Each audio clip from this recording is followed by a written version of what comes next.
After World War II, thousands of German officers and wartime collaborators who supported the regime from France, Croatia, and other parts of Europe were looking for a new home. Many of them knew that they might be trialed and judged for their crimes and actions. Their goal was to flee, preferably as far away from the Nuremberg trials as possible. Well, the question is not about the reason of their running, which is obvious, but why did so many of them choose Argentina as their new home?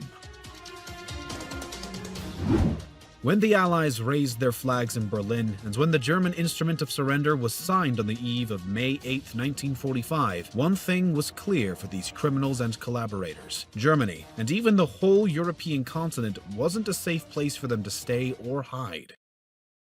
Even if the entire regime collapsed and the war was over in Europe, that didn't mean the entire network that they had garnered had collapsed.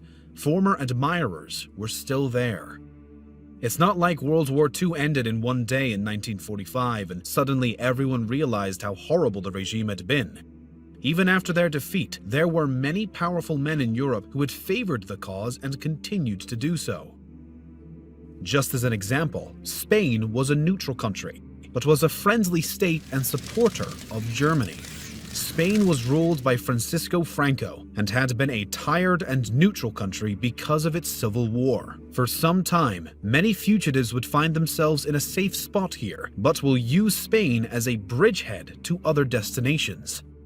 Also, some Swiss important leaders had been outspoken in their support of Germany. These men were in a position to help out. Even the Catholic Church was helpful for some of these fugitives.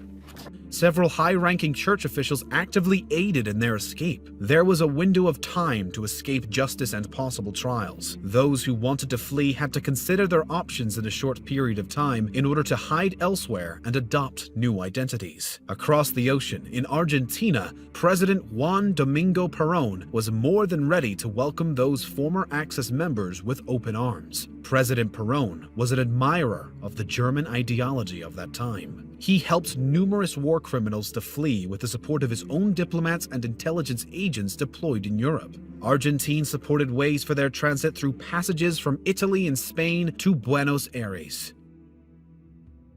During World War II, Argentina clearly favored the Axis because of its president and probably because of close cultural ties with Germany, Italy, and Spain.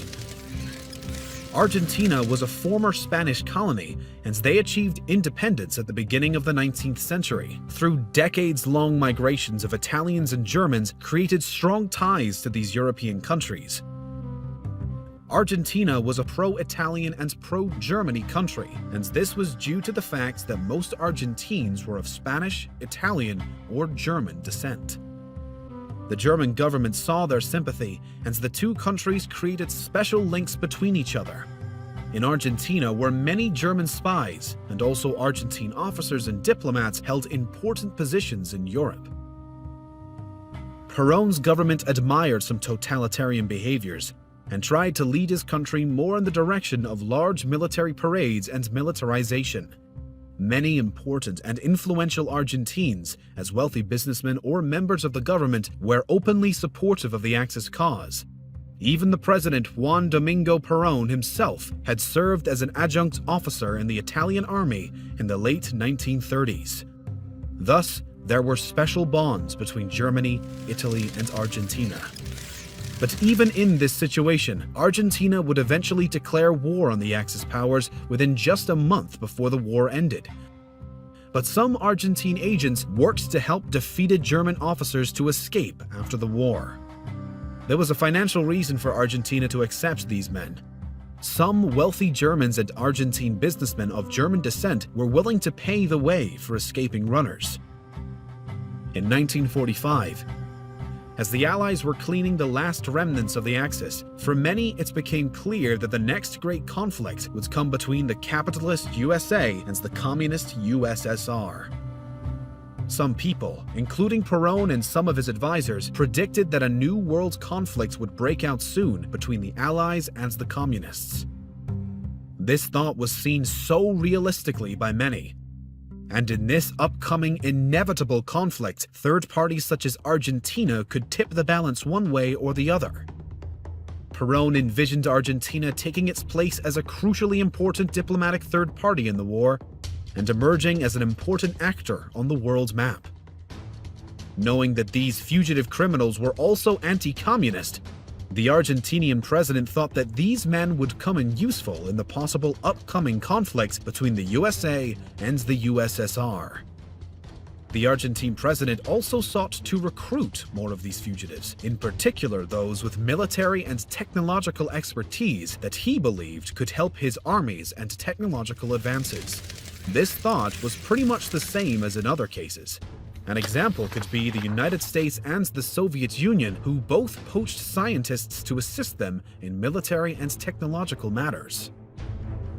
Even if for so many, Argentina represented a new home, a new way to live, untouched and hidden, but the situation slightly changed. Time had passed and the Cold War dragged on. In time, these men would eventually be seen as they initially were. The support for them fled away with time. But Argentina was not the only place in South America that accepted them. Many others eventually found their way to other countries in the region. Hundreds migrated to places like Brazil, Chile, Paraguay, and other parts of the continent. For those who Argentina became an option after 1945, the situation changed just 10 years later, after Perón's government fell in 1955. There was a fear that the new administration might not see with good eyes their existence on Argentine soil and could send them back to Europe, mainly due to the new government's hostility towards Perón and all his former policies. Over time, the presence of so many became something of an embarrassment to the country. By the 1990s, most of these aged men were living openly under their own names. A handful of them were eventually tracked down and sent back for trials.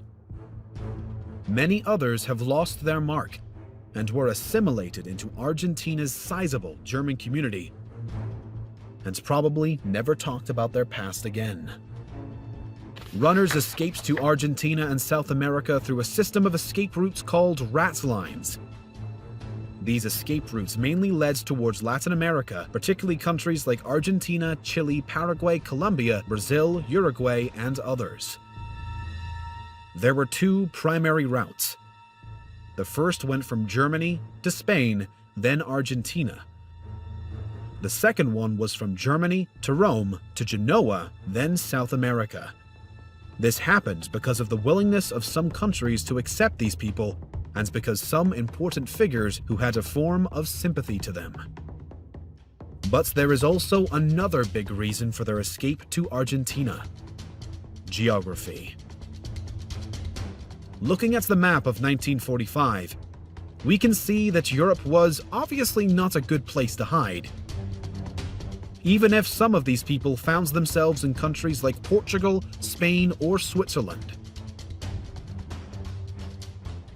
Looking in the east, there was the Soviet Union, the conflict in China and Japan, and some allied colonies.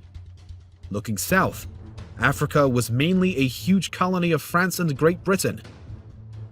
In the west, there was the US and Canada. But from the US-Mexican border to the south, the option to run seemed plausible. Considering all options, Latin America was the only part of the world where true chances for a new life existed, even if, after some time residing there, some of them were caught. And from all these states, Argentina seems the best option, considering the openness of the Argentinian government at the end of the war to accept these criminals, collaborators, and others who fled. We want to thank you so much for watching this video.